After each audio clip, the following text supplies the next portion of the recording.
Welcome back to WEC Icons, the series where we tell you about some of the most beautiful race cars on the planet. And of course, today is no exception because we're here at Le Mans and we're joined by Toyota, their GR010 Hybrid. It was one of the first cars to be entered into this era of the top class regulations of the WEC, and frankly, it's won just about everything. So we're going to talk to the team to find out what makes it a true WEC icon.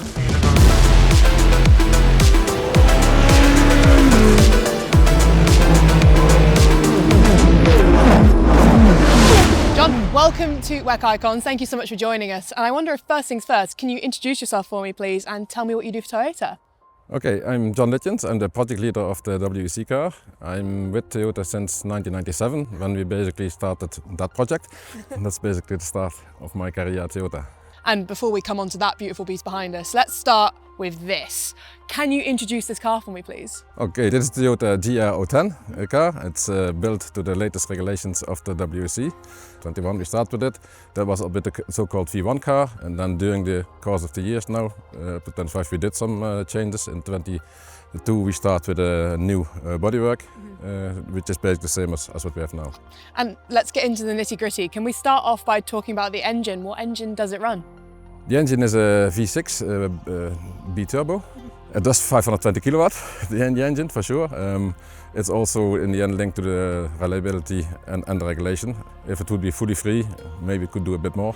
And obviously you were one of the first manufacturers that came into this era of the top class of the WEC. What made you go for the V6? In the end, it was done together with our colleagues in Japan, in Fuji. They do basically develop the powertrain, so they develop the engine and the hybrid system. And they have done some studies to see within the parameters given from the regulations, because in the end it's a total package. The aero, the weight of the car, and then the power and the drivability of the engine. What gearbox does it use? It's a 7-speed gearbox. It's developed together with Extrac and ourselves. So the casing is done by us, the rest is an Extrac delivery part. Let's talk about the hybrid a little bit, because that's very unique to the WEC. Can you talk to me about the hybrid system in this car? Yeah, the hybrid system consists by a front motor. So there's an electric motor which basically gives power to the front axle, but also it charges the battery during braking. The battery is basically behind the driver, and then we have the control unit in between. And when is that hybrid system used during a race? It starts already when the car leaves the pits, so by pulling out it's used, and then on track by regulation we can only allow it above 190 km/h. Let's talk about the aero designs, because there's some really unique aero on this car, isn't there? I think the front wing is where we have to start, because not many other cars have one like this. No, that's true, and that's also one of the big differences between our car, which we introduced in 21, and then the update which we did. Ah, okay. This is more, as we call it, the LMP1, Le Mans type splitter. So if you look back in the past, LMP1 cars, they had this kind of splitter.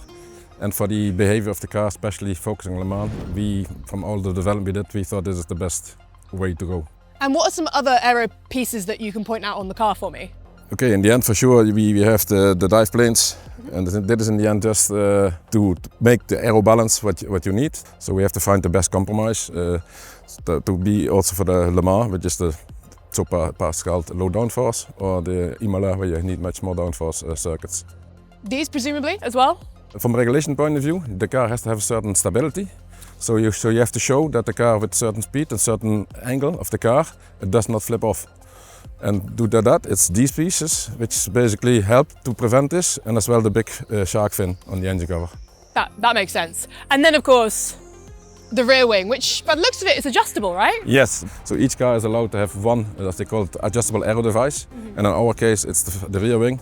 Most of the people have the rear wing. Some have a different splitter configuration, and they have the flap of the splitter which they use. And actually I can spot these sort of, I never realized how large this gap was through here. Is that aero as well? Yes, it's really aero, and as well for us to feed basically, if you see here, the spot, that is where the air goes to the intercoolers from the turbo.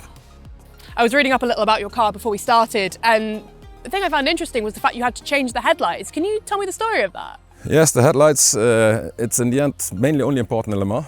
I mean, for sure it gives an image on the car, that's one thing. But also for the drivers to have a good view at night. With the lights we had, we saw some improvement possibilities. especially also in the damp conditions. Then the driver sometimes struggled to see, so we worked on that and improved in the end the vision for the driver. The fun thing I love doing. Can we take a look inside the cockpit, please? Yes, of course. Okay, then inside the cockpit we have some cooling channels, basically on the slots under the windscreen. The air comes here, the driver can adjust, and there's still a small dashboard panel with basically some main switches for the electricity to put the main switch on, the lights on, the wiper, basically what is not used every lap because that's on the steering wheel, but all the other functions there on the dashboard. Yeah, let's take a look at the steering wheel, because this one is quite a bit bigger than I think most of the other manufacturers we've looked at so far. I mean, for sure the size is partly given by the display you want to put in, and then you have all the switches around. As well, the diameter of the wheel, in the end you have to make sure that you still don't hit the upper leg when you steer, etc. So it's all the ergonomic together with as most functioned as possible. Now let's pick out some buttons, maybe a few of them, what they do, anything specific you can show me? I mean, for sure the most used one is the radio in the pit. Adds it's up. Clear. Makes sense. So to discuss with the race engineer, the flash is the headlight flash if you overtake other cars. Just get someone out of the way. Exactly.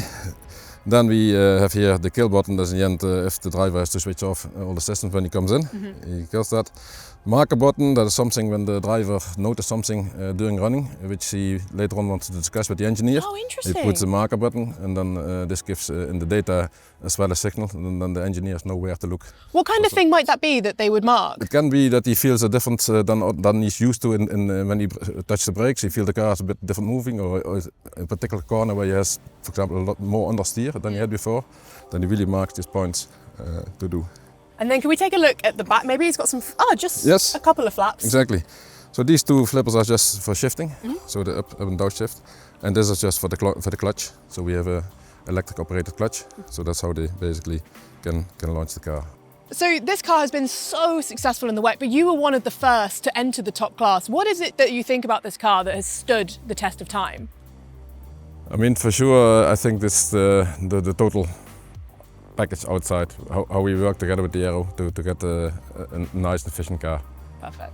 And what's your favourite thing about it? In the end, it's difficult to see, but it's the monocoque inside. I mean, how we package everything together. I did a good job. It's a beautiful red car, especially for Le Mans.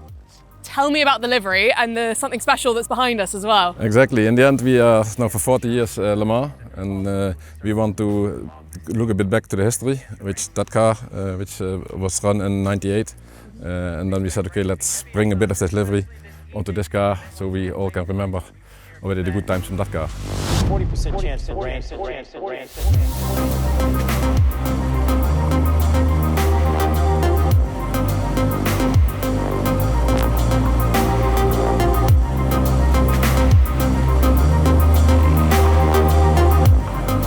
When you look at this car, to many, to the naked eye, it is ultimately not that dissimilar to what we have nowadays, but I'm sure there have been so many changes over the years. Can you highlight a few for me? I think here, for sure, this car I think was his time far ahead from the aero shapes, and that's what you see. Some of the looks are still visible in this kind of cars. For sure, the regulations as well forced some changes. I mean, this car was still a 2 meter flat underneath. It has no skids, nothing for it. So for sure, for the aerodynamic, it's different than this kind of cars. What engine does this car have? This has a V8, 3.6 liter. It produces a bit less than that. This was 460 kilowatt. So but it's close to that one. Come on, what are some of your favourite features of this car? For me, I really like the outlook, the shape, how they did it. It was really new in this time. And you can already see, as you mentioned, that guy, you see the deep undercuts under the side pods. Here it's mainly in the front, in the elephant foot area, where everything is already shaped away and to give the good behavior of the car. And looking at Toyota's history as a whole, can you see how much the team has learned from this moment here to where we are now? The Toyota ethos is very much still there, isn't it? Exactly. It's as a team, we always like to approach as a team. I mean, yes, we have 2 cars now. At that time we had 3 cars, but we share all the information between the cars and to use all the information and technology to develop cars, and in the end also to use this motorsport experience for the road car development. And finally, what is it about this car? Why did you choose this car to have the livery on the number 7? What makes it so iconic? I think this was so iconic from the first moment the car came. It was quick. Unfortunately, we did not win Le Mans that time. Okay, as Le Mans goes, we had for sure some cars out due to crashes. We had some technical issues the first year. The second year, again, some crashes, car out. We became second. Okay, we did win our cars. We did win the GTP category of this car.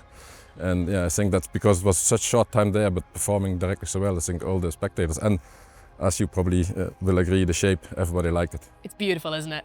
John, thank you so much for joining us, and thank you for watching. We'll see you next time on WEC Icons.